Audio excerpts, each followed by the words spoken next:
Selamat pagi, jemaat berkat bagi bangsa.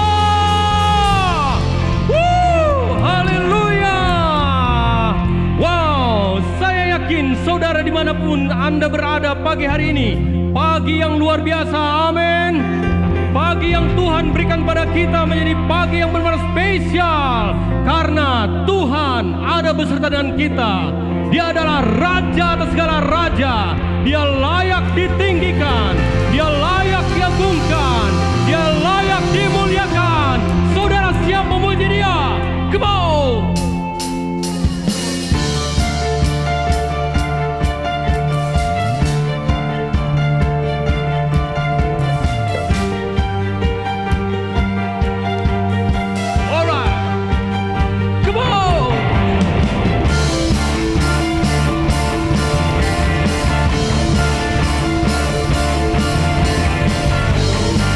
Okay.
Wow, Tuhan kita penuh mujizat, amin. Dia Tuhan yang penuh kuasa, Raja atas segala raja. Dia bisa lakukan apapun untuk kita semuanya. Saudara siap mengagungkan Dia lebih lagi? Amin. Katakan kanan kirimu, yuk terus memuji Dia. Yuk terus menari bagi Dia. Yuk terus melompat-lompat bagi Dia. Haleluya, come on.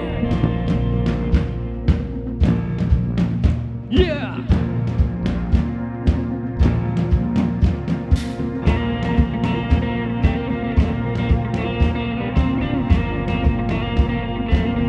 Yuk katakan. Sebelum dunia ini ada, kuasa-Mu telah terbentang. Sepanjang sejarah manusia, tak ada yang sanggup menyangkali Kau Alfa Omega, Tuhanku luar biasa. Perbuatan-Mu heran, dulu sekarang selamanya. Come on, katakan. Lakukanlah lagi keajaiban dalam nama-Mu Tuhan.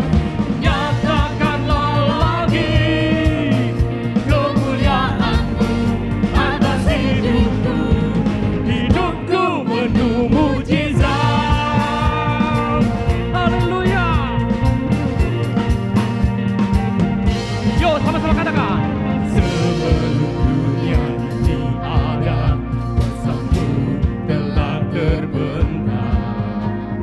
Sepanjang sejarah manusia, tak ada yang sanggup menyangkali Kau Alfa Omega, Tuhanku luar biasa. Perbuatan-Mu heran, dulu sekarang selamanya. Yes, katakan. Lakukanlah lagi keajaiban dalam nama-Mu Tuhan. Nyatakanlah lagi kemuliaan-Mu atas hidupku. Hidupku penuh mujizat.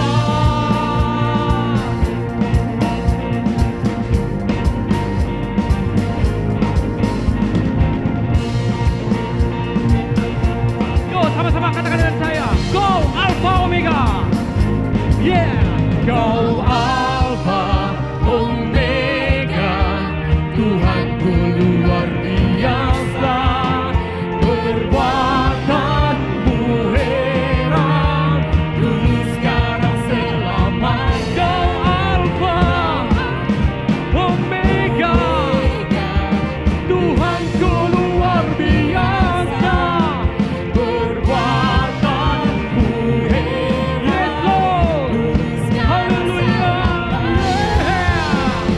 Oh, oh, oh, oh, oh,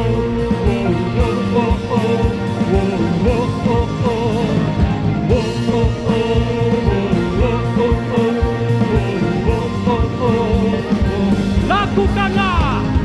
lakukanlah lagi keajaiban dalam nama-Mu Tuhan. Nyatakanlah lagi kemuliaan-Mu atas hidupku. Lakukanlah lagi keajaiban dalam nama-Mu Tuhan. Nyatakanlah lagi kemuliaan-Mu atas hidupku. Hidupku penuh mujizat.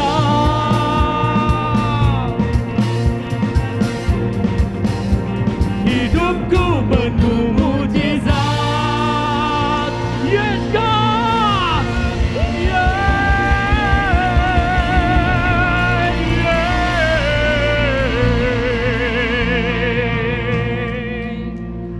Haleluya. Haleluya. Oh, haleluya. Oh Tuhan kami, Raja kami, Bapa yang kekal. Biar setiap kami generasi demi generasi datang menghampiri Engkau dengan hati yang bersyukur, dengan hati yang penuh sukacita. Biar setiap kami, segenap bangsa, segenap suku, segenap bahasa, memuliakan nama Engkau Tuhan. Karena memang hanya Engkau saja Tuhan, satu-satunya juru selamat kami, Yesus Kristus. Haleluya, yes God. Yes, God.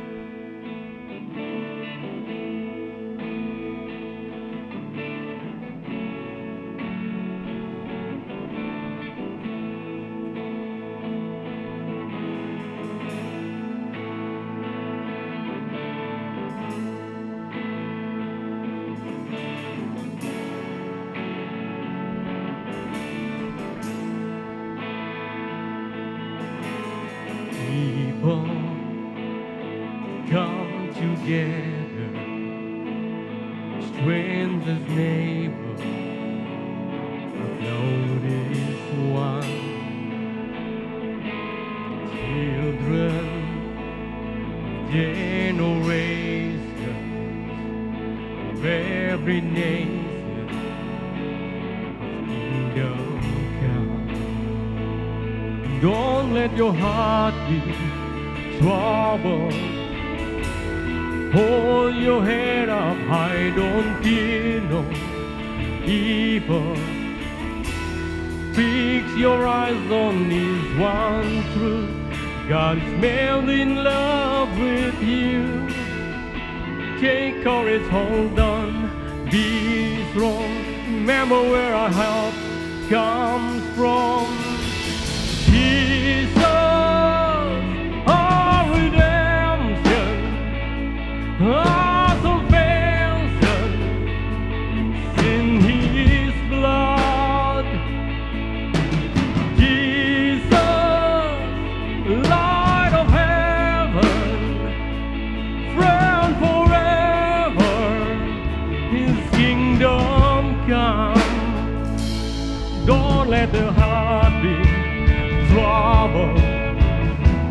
Hold your head up high, don't fear no evil.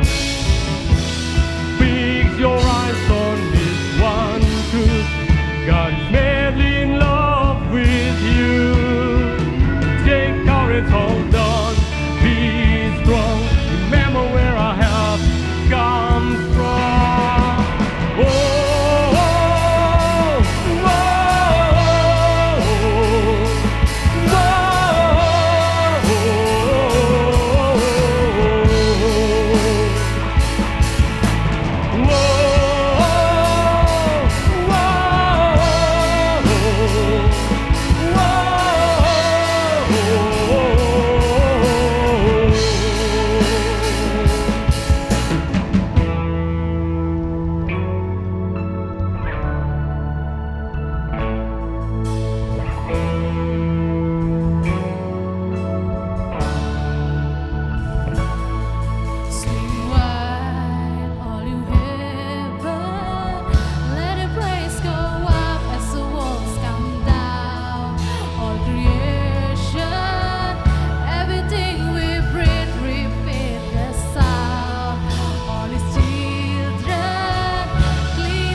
Tuhan, Allah kami yang hidup,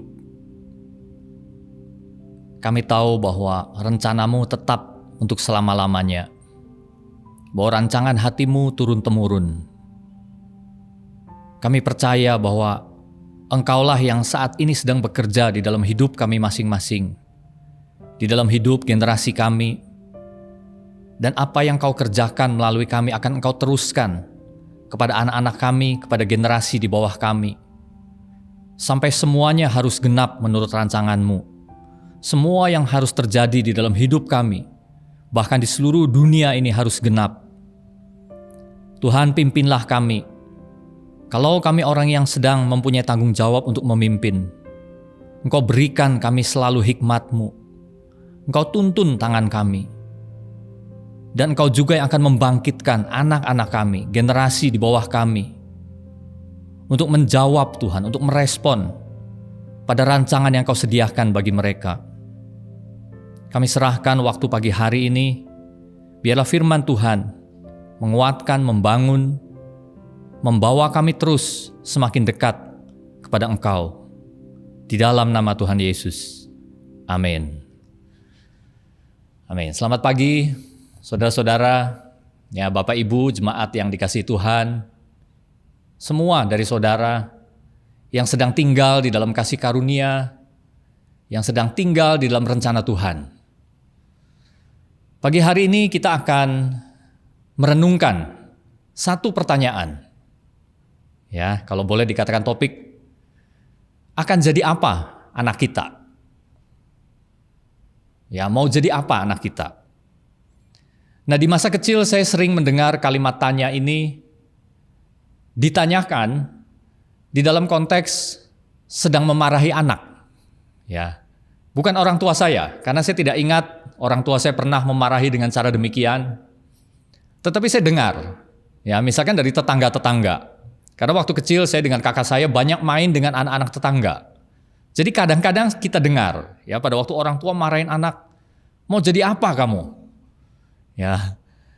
Nah, terlepas dari benar salahnya ya mendidik anak, menegur dengan cara demikian, kita melihat bahwa secara alami, secara natur, orang tua itu memproyeksikan anak-anak mereka.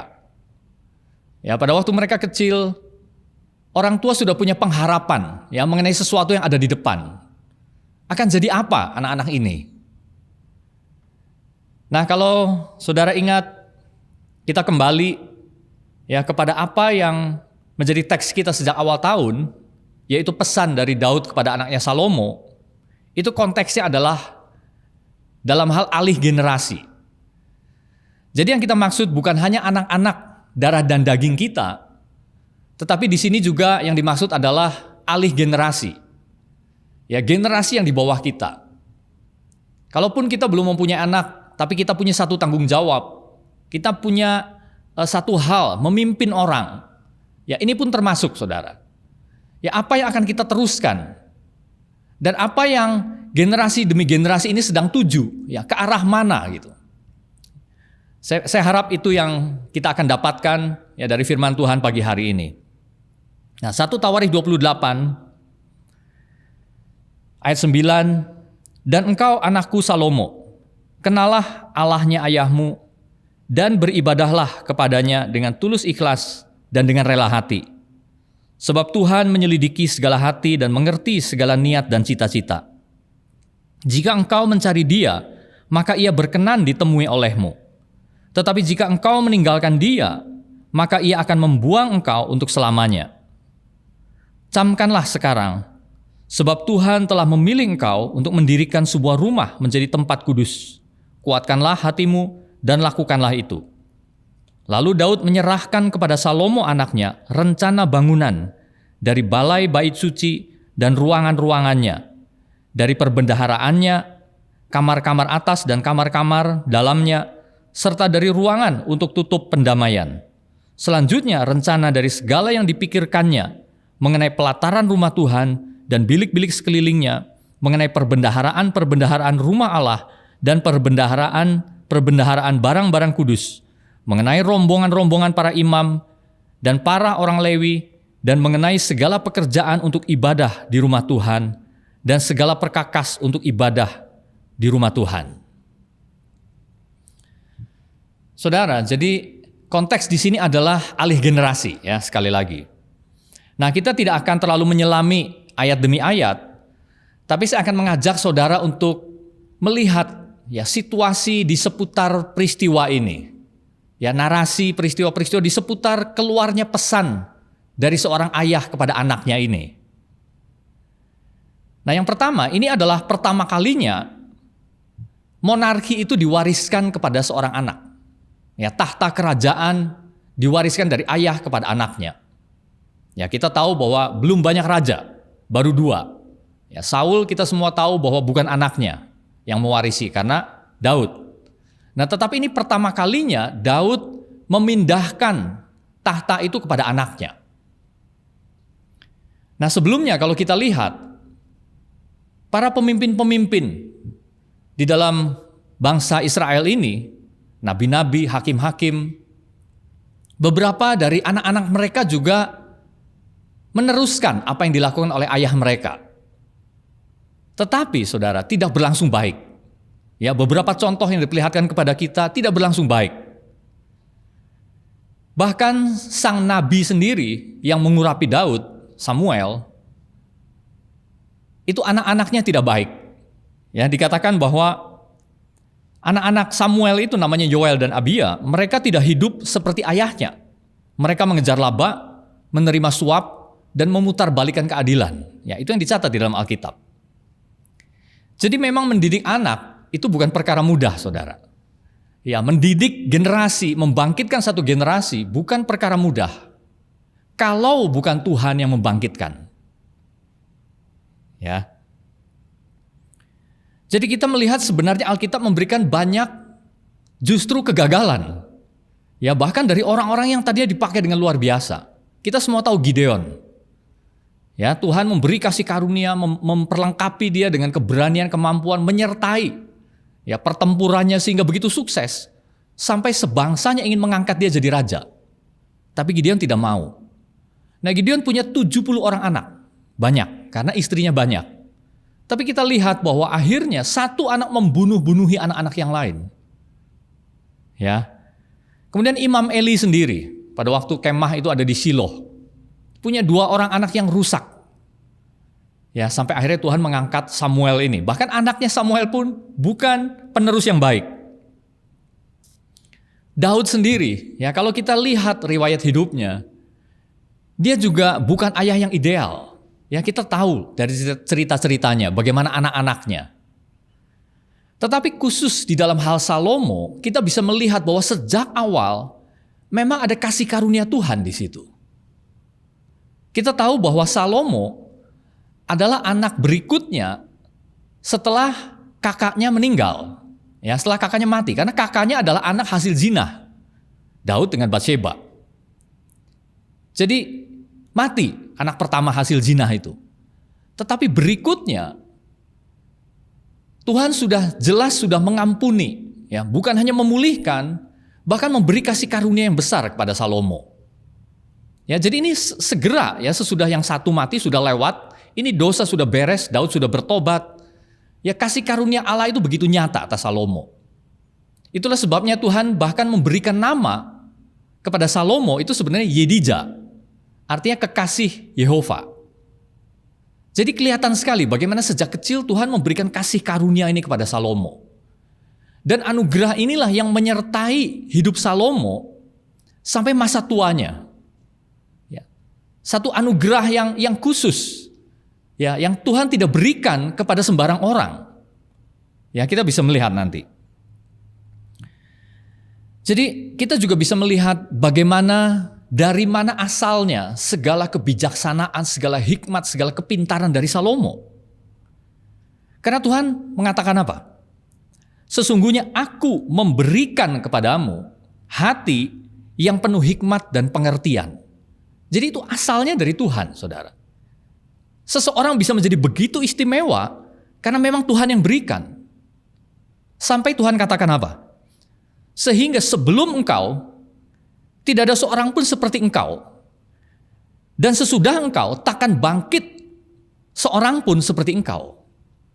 Ya, ini sungguh extraordinary, ya, luar biasa gitu. Tidak akan pernah ada orang yang seperti Salomo ini. Dari mana sumbernya? Kasih karunia Tuhan. Jadi kita lihat bahwa orang tua, pemimpin, atau siapapun, umumnya ingin ada yang meneruskan. Ya, hal-hal baik yang sudah dia bangun, pasti dia punya kerinduan untuk anaknya atau generasi atau timnya, ya, atau karyawannya atau stafnya atau siapapun. Ya, orang yang berikutnya akan bangkit dan meneruskan hal-hal baik yang dia sudah perjuangkan. Bahkan bukan hanya meneruskan, tapi membangun dengan lebih lagi. Ya, khususnya orang tua kepada anak-anak seperti itu. Nah, jadi ini yang ada di dalam hatinya Daud. Tetapi apa yang menggerakkan Daud? Nah, kita sampai pada hal yang kedua. Ya, pertama tadi isunya adalah ini pertama kalinya diwariskan. Yang kedua, isu besarnya di sini adalah membangun sesuatu. Ya, pesan-pesan ini konteksnya, waktu Daud kumpulkan itu semua orang, konteksnya adalah Salomo anaknya ini yang akan membangun bait Allah. Ya, jadi membangun sesuatu yang besar. Nah, saudara, kita ingin belajar di sini lebih dalam. Ternyata di sini ada perbedaan antara konsep yang ada di pikirannya Daud mengenai apa yang akan dia bangun dengan apa yang Allah maksudkan. Tidak sama ternyata, berbeda. Ya. Jadi ini konsep Daud versus konsepnya Allah mengenai bangunan ini, mengenai sesuatu yang besar ini. Tidak sama, saudara. Ya, saya akan bacakan beberapa ayat, lalu saya akan jelaskan sedikit. Ya, itu pertama kali muncul, bukan pertama kali. Ya, salah satu yang jelas itu muncul di 1 Tawarikh 22 ayat 5. Karena pikir Daud, Salomo anakku masih muda dan kurang berpengalaman. Dan rumah yang harus didirikannya bagi Tuhan haruslah luar biasa besarnya sehingga menjadi kenamaan dan termasyur di segala negeri. Sebab itu baiklah aku mengadakan persediaan baginya. Lalu Daud membuat sangat banyak persediaan sebelum ia mati. Ya, saudara tahu bahwa di pasal sebelumnya, waktu Daud punya rencana, ya, ingin membangun ini rumah bagi Tuhan. Menurut dia ini rumah bagi Tuhan. Awalnya Nabi Nathan mendukung, baik lakukan, engkau disertai Tuhan. Tapi lalu pesan Tuhan kan datang melalui Nabi Nathan. Ya. Nah, lalu kita teruskan dulu. 1 Tawarikh 29 ayat 2, ini kembali dikatakan oleh Daud. Dengan segenap kemampuanku, aku telah mengadakan persediaan untuk rumah Allahku. Ya, jadi pertama Daud berpikir, dia selalu melihat, ya, pertama anaknya ini ada yang kurang, dia masih muda. Jadi dia rasa dia harus menambal kekurangan ini dengan usahanya, dengan apa yang dia bisa. Sampai dia katakan bahwa aku akan mengadakan persediaan, dan memang itu yang dilakukan Daud. Dia mengumpulkan segala bahan-bahannya, mulai dari emas, perak, ya, barang-barang logam, semua materialnya. Daud kerjakan itu. Dan yang kedua, ternyata Daud mengerjakan itu dengan segenap kemampuannya. Ya, segenap kemampuannya. Nah, lalu saya akan bacakan lagi satu ayat. Ya, Mazmur 132 ayat 4. Ini adalah apa yang ada di dalam hati Daud yang akhirnya mengalir di dalam tulisannya dan dicatat di dalam Mazmur ini. Sesungguhnya aku tidak akan membiarkan mataku tidur atau membiarkan kelopak mataku terlelap sampai aku mendapat tempat untuk Tuhan, kediaman untuk yang maha kuat dari Yakub.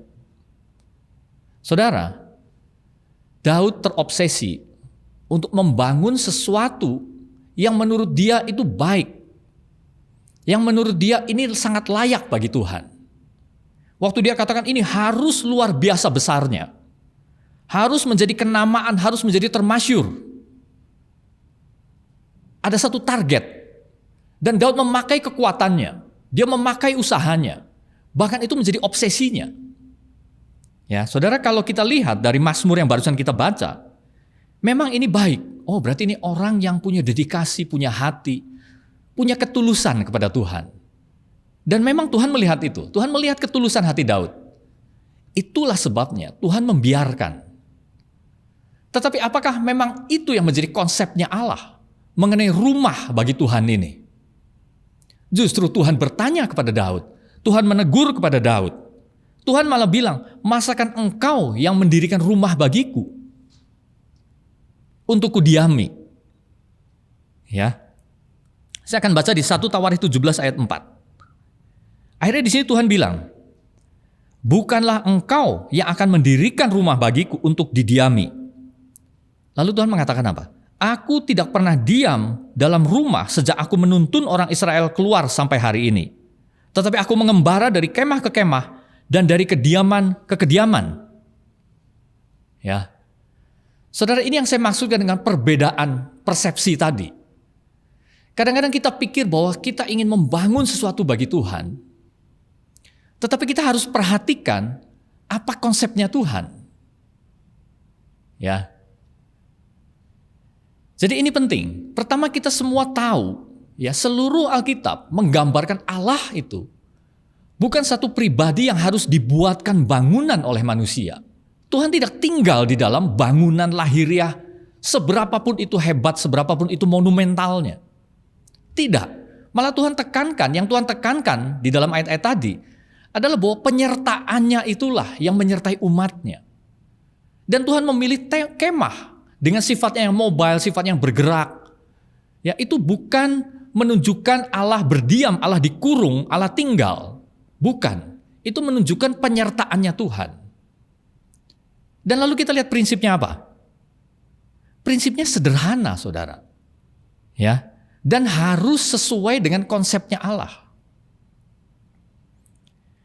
Ya, maksud saya adalah, saudara mungkin ingat pada waktu Yesus menunjukkan penyembahan apa itu yang benar. Yesus katakan kepada perempuan Samaria itu, bukan di gunung ini, bukan di Yerusalem. Pertama, bukan masalah tempat. Ya, kemudian Allah juga menegur Daud di sini kan, masakan engkau yang akan membuat tempat untuk aku tinggal. Ini berbeda pada waktu Tuhan menyuruh Musa membangun kemah. Ya, sangat berbeda, saudara. Itu memang maksudnya Allah, itu memang konsepnya Allah. Allah memberikan detail yang sangat rinci kepada Musa. Ya, kita lihat di dalam Keluaran, ya Keluaran 25 sampai Keluaran 31, 6,5 pasal itu adalah uraian tentang bagaimana kemah itu harus dibangun. Ya, oleh Musa. Kemudian di Imamat itu sampai 9 pasal digambarkan bagaimana nanti imam-imam itu melayani di dalamnya, rinci. Dan kemudian di Keluaran 35 sampai 45 pasal lagi, akhirnya implementasinya gimana? Bagaimana mereka akhirnya membangun itu, diuraikan lagi di situ. Dan saya akan baca kesimpulannya. Ini justru ada di Kisah 7 ayat 44. Ya, ini justru adalah khotbahnya Stefanus. Ya. Kemah kesaksian ada pada nenek moyang kita di padang gurun, seperti yang diperintahkan Allah kepada Musa. Ini benar-benar perintah berarti. Untuk membuatnya menurut contoh yang telah dilihatnya. Jadi pada waktu Musa menyuruh umat itu membangun ini kemah pertemuan yang di dalamnya nanti ada tabut, ada ruang maha kudus dan lain sebagainya.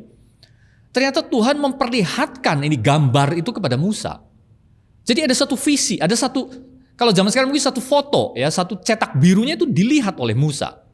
Dan beberapa kali kitab Ibrani memunculkan ini bahwa ini adalah apa contoh yang dilihat oleh Musa di sorga. Ya, jadi begitu jelas gitu, ada gambarnya, ada rinciannya. Tapi tidak demikian dengan bait Allah yang megah milik Salomo ini. Tidak ada rinciannya, yang merinci, yang menggambar, yang merancang adalah Daud. Ya, jadi kalau zaman sekarang ada arsitek, ada gambar arsitek, itu Daud yang bikin. Ya, bahkan Daud sudah persiapkan SDM-nya. Daud sudah mengorganisir orang-orang Lewi. Ada Heman, ada Asaf, ada Yedutun, ya barisan penyanyi, barisan imam-imam, bagaimana rombongan demi rombongan diatur, bagaimana spesialisnya. Ya, saudara lihat Daud adalah orang yang sangat canggih merancang dan mewujudkan satu ibadah kebaktian. Dan ini mega church boleh dibilang. Ya, jadi canggih, saudara. Belum pernah sebelumnya bagaimana satu ibadah itu memakai alat musik yang begitu lengkap. Semua unsur ada. Ya perkusi, tiup, ya petik, gesek, ya semua ada di situ. Bahkan penyanyi ya paduan suaranya. Jadi kita tidak terbayang ini ibadah seperti apa, tapi megah. Dan itu disusun dengan penuh upaya oleh Daud. Tetapi saudara, tidak ada gambar yang dari Tuhan di situ sebenarnya. Ya. Nah, jadi sebenarnya kita melihat satu filosofi lah ya, hakikat yang berbeda gitu. Kalau waktu Tuhan menyuruh Musa membangun kemah, itu jelas sekali penyertaan Tuhan. Bahkan demi mereka orang-orang yang baru keluar dari perbudakan ini punya keterampilan, dikatakan apa? Tuhan bahkan memberikan ilmunya, kecakapannya. Ya dicatat 2 orang kan, namanya Bezalel dan Aholiab. Tuhan sampai memberikan keterampilan khusus. Ya sehingga saya bayangkan tiba-tiba mereka bisa gitu. Ya, dulunya latar belakangnya bukan penjahit, bukan yang bisa menenun, bisa menjahit, membuat kemah. Tapi tiba-tiba mereka bisa gitu ya, kalau kita bayangkan. Jadi tangan Tuhan nyata di situ. Nah, lalu itu sederhana, saudara. Kemah itu sederhana, itu prinsipnya. Kalau tadi Daud begitu ingin, ini harus luar biasa besarnya. Harus kenamaan, harus termasyur. Tapi konsep kemah Tuhan itu ternyata sederhana. Itu hanya kemah, hanya tenda. Bahkan Tuhan menyuruh orang-orang Israel itu kalau mereka mau bangun itu mezbah, untuk di atasnya ditaruh kurban, Tuhan bilang ambil batu, tapi tidak boleh kena perkakas dari logam. Jadi batu itu tidak boleh dipahat. Artinya batu yang alami. Jadi apa yang kamu temukan, bentuknya cocok, susun, tumpuk. Bahkan kalau tidak ada batu, pakai tanah. Ya mungkin tanah lumpur, tanah liat, ya dibentuk, ditumpuk gitu. Tidak ada upaya manusia, tidak boleh disentuh dengan perkakas. Ya sederhana tapi ada satu filosofi yang Tuhan ingin kita mengerti di sini. Nah tapi mungkin saudara bertanya, lalu mengapa akhirnya Tuhan mengizinkan? Bahkan akhirnya waktu pentahbisan hadirat Allah memenuhi di situ, manifestasinya bahkan sampai bisa dirasakan. Sampai semua imam-imam orang Lewi tidak ada yang sanggup berdiri lagi. Saudara, kita melihat itu konsesi istilahnya. Ya.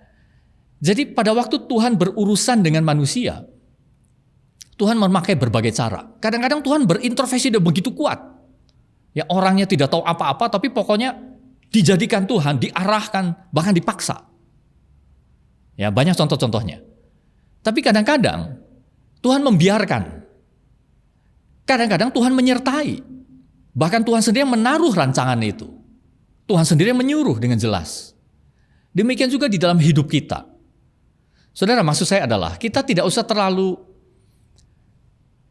pusing, terlalu stres. Ya, detailnya seperti apa yang Tuhan mau. Buktinya dalam hal ini saja, Tuhan akhirnya merestui rencananya Daud. Karena apa? Karena satu hal, ketulusan hatinya. Dan inilah yang terus diperhitungkan oleh Tuhan. Tiap kali menyebut Daud, Tuhan mengatakan seseorang yang berkenan di hatiku. Jadi hati yang tulus itu. Ya kalaupun caranya salah, Tuhan akan memakai. Ya. Jadi Tuhan akan memakai keputusan-keputusan manusia. Tuhan akan bekerja atasnya. Jadi mungkin kita bertanya, oke kalau gitu apa gunanya bait Allah ini? Kalau itu salah apa gunanya? Pertama saudara, jelas. Gunanya adalah itu menjadi tempat mereka berkumpul, melakukan ibadah yang sudah ada jadwalnya itu. Ya hari raya pendamaian setahun sekali dan korban-korban yang lain. Disitulah ada pelataran, ada hal-hal yang luar biasa. Itu gunanya. Selama sekian generasi raja-raja itu menyatukan. Tapi lalu kita juga melihat gunanya apa? Saudara, memang gunanya akhirnya untuk dihancurkan. 2 kali. Ya pertama oleh Nebukadnezar dihancurkan, dibangun lagi, dihancurkan lagi. Dan sampai sekarang itu tidak pernah berdiri lagi bait Allah itu. Ya. Jadi di dalam semuanya, pada waktu dibangun, Tuhan memakai itu untuk satu manfaat. Bahkan pada waktu dihancurkan, Tuhan juga memakai penghancuran itu untuk menunjukkan sesuatu. Yesus katakan, rombak bait Allah ini, robohkan, dalam 3 hari aku akan membangunnya kembali. Jadi bahkan dipakai oleh Yesus untuk menunjukkan apa yang dia akan lakukan. Ya di situ berkumpul semua imam-imam ahli Taurat. Disitulah Yesus juga tunjukkan dari kelembagaan itu apa yang salah di sini. Ya. Jadi saudara, maksud saya adalah sebagai orang tua, sebagai seorang pemimpin, kita mencari. Tapi marilah kita mencari, bertanya, dan menemukan, kalau boleh dikatakan konsep, itu yang benar-benar selaras sesuai dengan keinginan Tuhan. Dan nanti dalam setiap tahapannya, marilah kita percaya bahwa di situ ada tangan Tuhan. Di situ ada penyertaan Tuhan. Ya. Jadi kembali, Daud mempunyai satu cita-cita. Dan sebagai ayah, dia mempersiapkan segala sesuatunya. Ya, bahan-bahannya, rancangannya. Jadi hal yang sama juga boleh kita tanya ya kepada diri kita selaku orang tua. Ya, selaku orang yang punya tanggung jawab memimpin. Ya, walaupun hanya 1 orang, 2 orang. Ya, kita membawa sesuatu. Lalu di belakang kita ini menyusul. Walaupun hanya 1 orang, tanya, apakah yang sedang kita bangun? Dan apakah yang kita ingin supaya mereka teruskan bangun? Ya. Jadi saudara, kita memang harus persiapkan sesuatu. Tetapi hal yang pertama adalah temukan kehendak Tuhan yang paling sempurna. Kalaupun kita tidak selalu berhasil menemukan itu, saudara, modal kita yang paling utama, kalau boleh disebut modal, dari diri kita adalah ketulusan hati kita. Ya, itulah yang dimiliki oleh Daud. Dan akhirnya, itulah yang tidak dimiliki oleh Salomo. Jadi kita beralih di sini. Ya, dari Daud sekarang turun kepada Salomo. Seharusnya Salomo tetap di dalam track ini. Dia memulai dengan baik. Dia membangun sesuatu yang didedikasikan kepada Allah. Dan memang akhirnya Allah berkenan di situ. Ya, hadiratnya turun. Ini sama seperti waktu dulu kemah suci itu dibangun. Ya sama, ada manifestasi hadirat Tuhan di situ. Tetapi saudara, ini dilanjutkan oleh Salomo dengan membangun, sama-sama membangun, tapi yang dia bangun adalah kuil-kuil bagi berhala-berhala. Ya, istrinya banyak, gundiknya banyak, sampai totalnya 1000. Dan itu adalah perempuan-perempuan asing dari negeri-negeri di sekitarnya. Dan mereka semua membawa allahnya, ilah-ilahnya ke dalam Yerusalem. Dan oleh Salomo dibangun semua ilah-ilah itu. Ya, mulai dari Dewi Asytoret, ya dewa Kamos, dewa Moloch, ya dewa, segala dewa. Bayangkan, itu tadinya tersebar. Tidak ada di Yerusalem. Jadi dikumpulkan di Yerusalem, saudara. Semua berhala-berhala itu. Ya, apa yang menyebabkan itu? Saya akan bacakan 1 ayat saja, 2 ayat.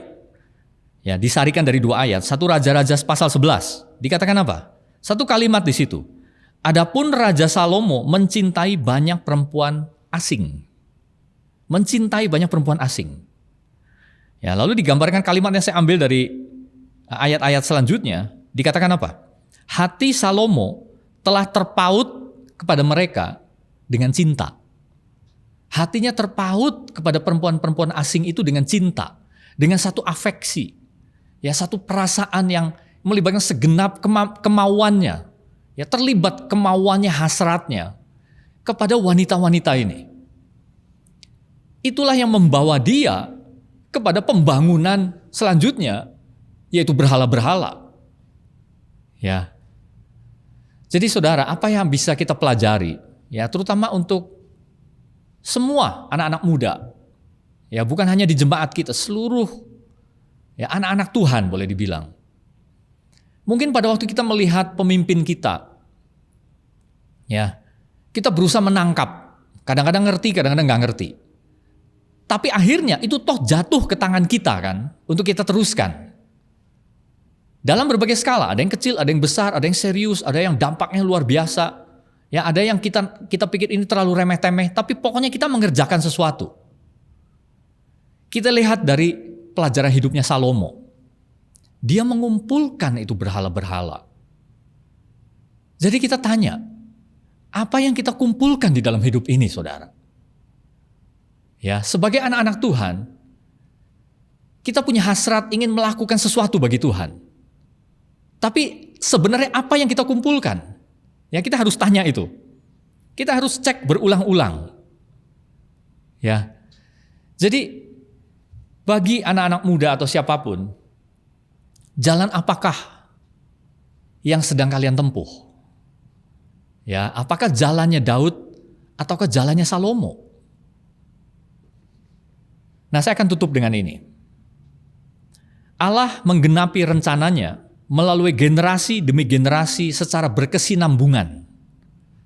Ya. Allah menggenapi rencananya melalui generasi demi generasi secara berkesinambungan. Rancangan Allah itu akan tetap jalan, tetap selama-lamanya, bahkan turun-temurun. Allah akan memakai saya dan saudara. Allah akan memakai kita semua yang sudah di dalam Kristus untuk membangun sesuatu. Mungkin kita pikir itu hidup kita sendiri, hidup keluarga kita, tapi percayalah, dalam gambar yang lebih besar yang kadang-kadang kita tidak tahu, Allah juga memakai apa yang kita bangun itu untuk menjalankan rencananya. Bahkan kadang-kadang tanpa kita sadari, ada satu pesan yang berbunyi gitu dari hidup kita. Ya, ada dampak. Ya, entah besar entah kecil, ada dampak yang terpancar dari hidup kita. Ya, kalau di 1 Tawarikh 17 itu nyata sekali rancangan Allah yang berjalan di bawah apa yang kelihatan. Ya, jadi maksudnya begini. Kadang-kadang kita pikir apa yang Tuhan kerjakan kok menghilang. Ya. Tapi di bawah permukaan itu tetap jalan, Saudara. Ya, ini contoh yang sangat jelas sekali. Jadi dikatakan gini, 1 Tawarikh 17 ayat 11. Apabila umurmu sudah genap untuk pergi mengikuti nenek moyangmu, maka aku akan membangkitkan keturunanmu yang kemudian, salah seorang anakmu sendiri, dan aku akan mengokohkan kerajaannya. Dialah yang akan mendirikan rumah bagiku, dan aku akan mengokohkan tahtanya untuk selama-lamanya. Aku akan menjadi bapanya dan ia akan menjadi anakku.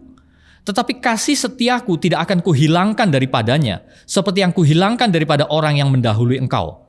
Dan aku akan menegakkan dia dalam rumahku dan dalam kerajaanku untuk selama-lamanya, dan tahtanya akan kokoh untuk selama-lamanya. Ini adalah ayat-ayat yang paralel, yang hampir mirip dengan kitab Samuel. Tetapi saudara, perbedaannya dengan Tawarikh ini, kalau di dalam Samuel masih ada indikasi bahwa itu ditujukan kepada Salomo. Karena di situ nyelip satu ayat yang mengatakan apabila ia berbuat salah, aku akan menghajarnya dengan tongkat seperti manusia menghajar, kira-kira gitu.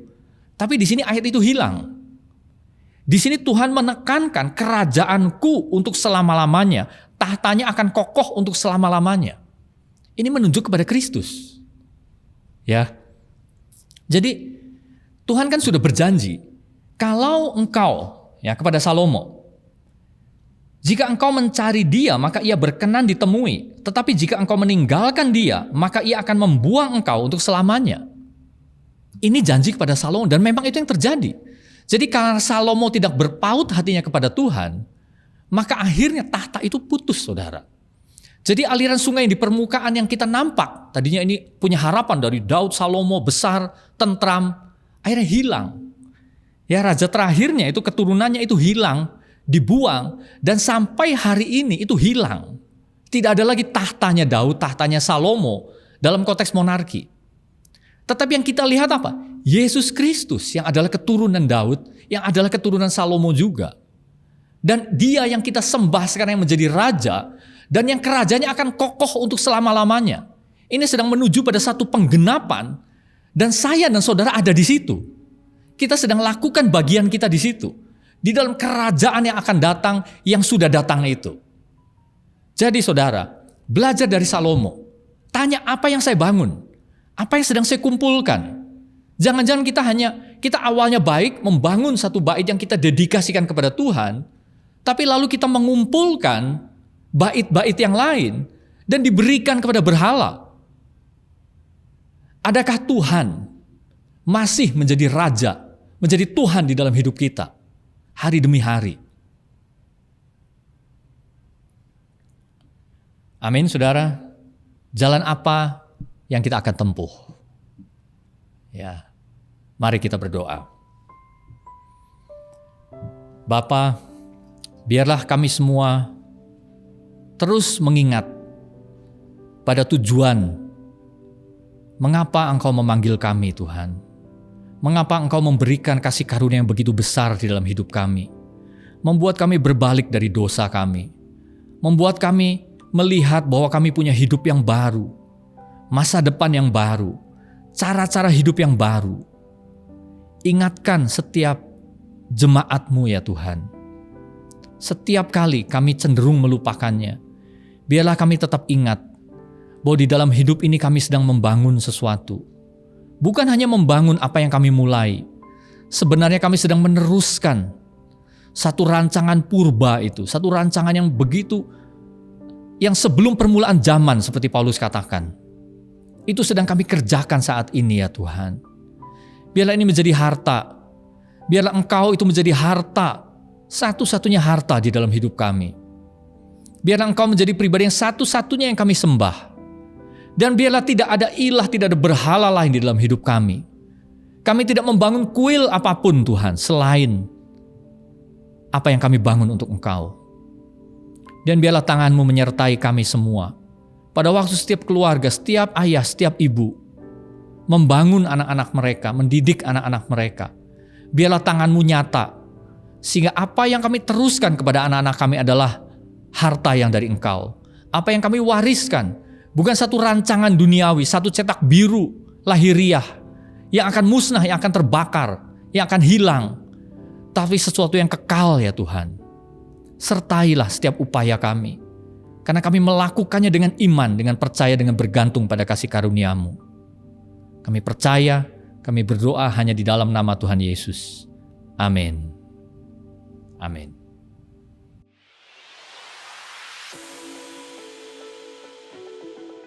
Halo jemaat Tuhan, gimana nih kabarnya? Semoga semua baik-baik saja, semua sehat-sehat saja, semua happy ya kan? Welcome buat jemaat yang baru pertama kali untuk bisa ngeklik video ini dan ikutan ibadah online bareng kita. Nah, kita tuh sebagai satu jemaat pengen banget kenal saudara lebih dalam lagi. Jadi dengan cara apa sih biar kita bisa mengenal saudara lebih dalam? Di sini ada sebuah form, di bawah saya nanti ada form gb3.org/new-visitor. Jadi buat teman-teman yang saudara-saudara yang baru pertama kali hadir dan mengikuti ibadah online kami menghimbau sekali untuk isi sehingga kita tahu data diri saudara dan kita bisa hubungi saudara sehingga akhirnya kita bisa lebih kenal dan lebih dekat dan akhirnya kita bisa menjadi satu keluarga di dalam Tuhan. Jadi please banget buat saudara-saudara yang baru pertama kali gabung atau udah beberapa kali nonton cuman belum isi formnya, please banget isi karena kami ingin menjadi bagian dari saudara-saudara sekalian. Jadi please banget diisi ya. Kami mau welcome setiap saudara yang hadir mengikuti ibadah-ibadah kami. Ada beberapa pengumuman. Pengumuman pertama itu datang dari kita tuh ternyata punya rekening buat dana bantuan sosial. Jadi buat saudara-saudara yang punya kelebihan untuk bisa mentransfer uangnya atau enggak kelebihan juga tapi ingin membantu saudara-saudara kita yang kekurangan, boleh langsung transfer uangnya ke rekening yang ada di bawah ini untuk bisa menolong teman-teman yang lain. Jadi please banget, ini rekening dana sosialnya untuk kita bisa menjadi berkat buat bangsa ini.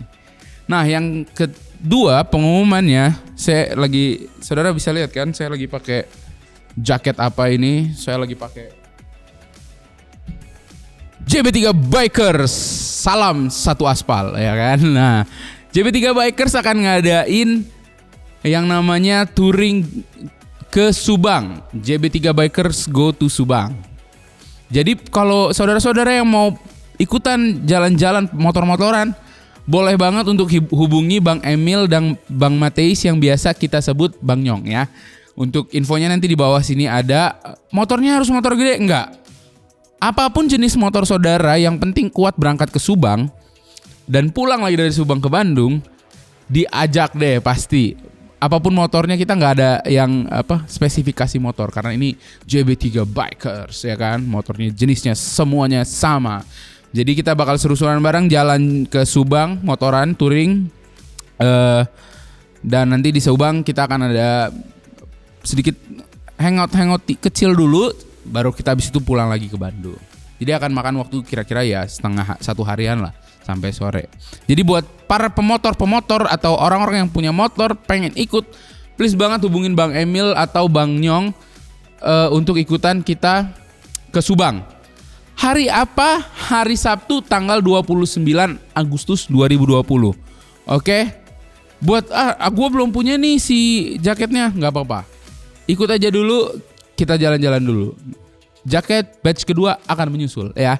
Jadi please banget saudara, walaupun yang baru nih, ternyata ada yang baru pertama kali ikutan ibadah juga, boleh banget tetap kita undang untuk ikutan JB3 Bikers Goes to Subang ya.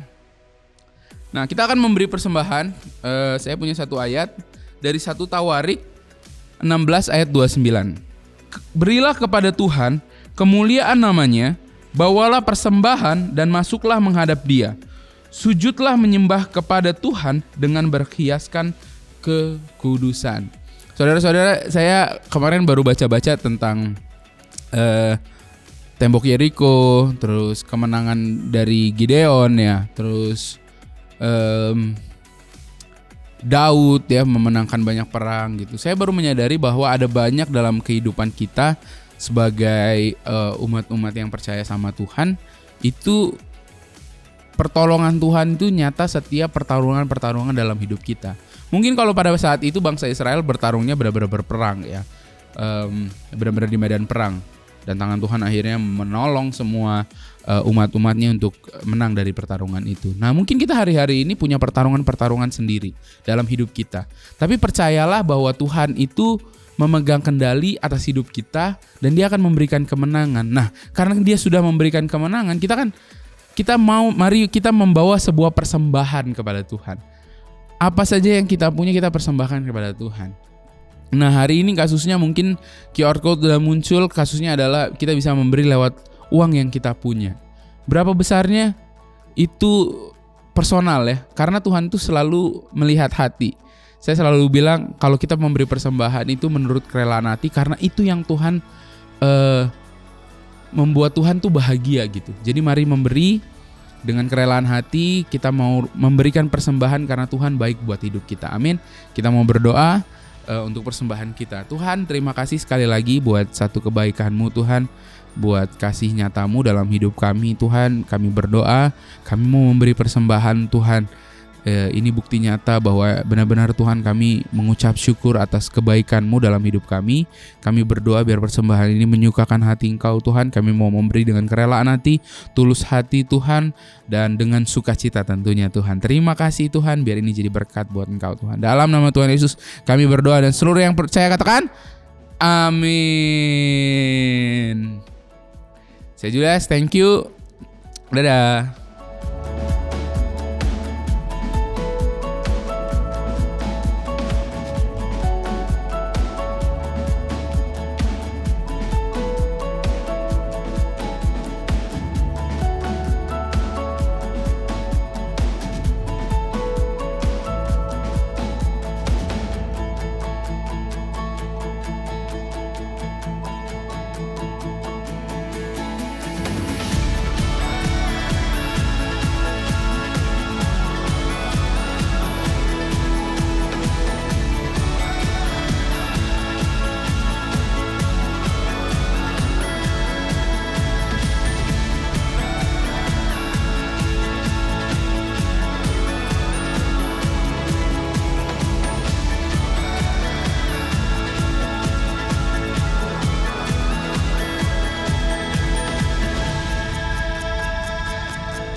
Saudara, ibadah online kita sudah selesai, dan mari kita semua percaya dan tetap menerima, tetap tinggal di dalam berkat Tuhan. Biarlah kita semua tetap tinggal di dalam berkat-berkat yang Tuhan sediakan. Karena Tuhan mencurahkan berkat itu yang nyata di dalam Kristus Yesus untuk kita terima di sepanjang hidup kita. Diberkatilah setiap kita di dalam pekerjaan kita, di dalam studi kita. Diberkatilah setiap rumah tangga, di dalam hubungan-hubungan di dalamnya yang penuh dengan kasih Kristus. Diberkatilah setiap pribadi yang di dalam hatinya penuh dengan kasih Kristus. Biarlah penyertaan dan berkat Tuhan itu nyata di sepanjang hidup kita hari demi hari. Dan saudara, marilah kita tetap tinggal di dalam kasih Allah Bapa, di dalam kasih anaknya Yesus Kristus, dan di dalam persekutuan dengan Roh Kudus, dari sekarang sampai selama-lamanya. Amin.